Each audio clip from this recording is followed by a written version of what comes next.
Welcome to the channel. My name is Matthias. Today we're going to talk about something that I found fascinating, a experience that I went through, I think maybe a week ago. So the thing is that I am a big music buff. Like I'm really into rock, metal, funk, jazz, anything that comes down my way. I'm not a big fan of electronic music. It's very stale and flat for me. It doesn't have too much dynamics to it. And I know how they make the stuff. Like you can make an electronic music song in maybe 15 minutes. But the thing is that not too many bands come to my city because I live in South America in a city called Cordoba. It's pretty far away from the capital city, Buenos Aires, where all the bands go to if they're on tour. But for some reason, my city is like the mecca to electronic music. Like all the big DJs come here. So we get the duo of the Chemical Brothers, whom I'm not like a super fan of, but like off each one of their albums, I can pick out like one or two tracks that I really, really like. So I was curious. I went with my wife and we got hooked up with some VIP passes. Thank God that I didn't pay for these passes because I would have been really pissed off. So the day arrives and we go to the venue, which is pretty far away from my home. It's a really nice place. It's right next to a lake. So we're there. Chemical Brothers start their set. And the music, it's just very, very basic. It's just a drum machine, maybe one or two synths doing weird stuff, and a sample that comes in and out every once in a while.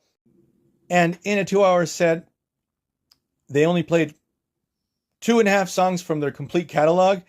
Again, they have a lot of really famous songs in there. So musically, the whole situation wasn't too interesting. Like I liked the lights that accompanied the music. So I was trying to have a fun time with my wife. And that's when I realized the whole situation with everyone there at the event. So I'm a very boring dude. Like I don't drink alcohol. I really don't like drugs. Like they're not my thing. I've been kicked out of bands because I am a boring dude in that aspect. Like I don't join in on drinking altogether or taking drugs. Again, not my thing. Like if you like it, good for you. I was built to be a stick in the mud in that aspect. But when I saw the people at this event, like I realized immediately everyone's tripping balls and no one looked happy. No one was smiling. You would not see people talking amongst themselves. I know the music was super loud, but you would see zero interactions.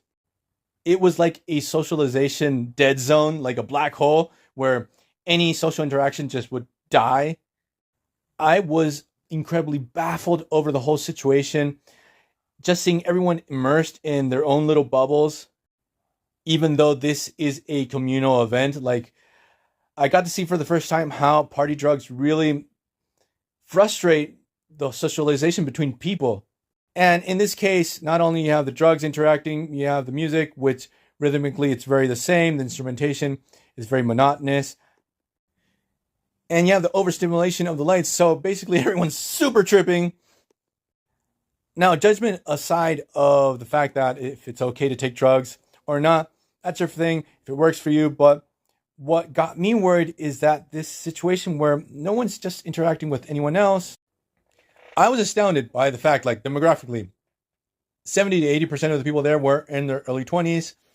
And the rest were guys like me, 40s, 50s, that were interested to hear the Chemical Brothers songs that they never played for us.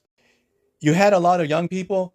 None of the dudes were hitting on the girls. Like no one was trying to pick up any of these chicks. No one was interested in trying to get laid. Everyone was just fixated on this chemical experience. There were a lot of good-looking girls there. Like if I would have been one of those younger guys, like I would be having a field day at that event. But that didn't happen. It was sort of weird because I felt like the gay guys were sort of the only ones that didn't lose the plot. Like they were the ones that were having the most fun and interacting the most amongst themselves. But to summarize this whole overly long rant is why or how have we gotten to the place where we can have these communal events where people don't interact amongst each other. They live it through these very selfish bubbles. And we're talking about a generation that's very fixated on social media, that outside of this event, they also live in that bubble where everything is mediated through a cell phone.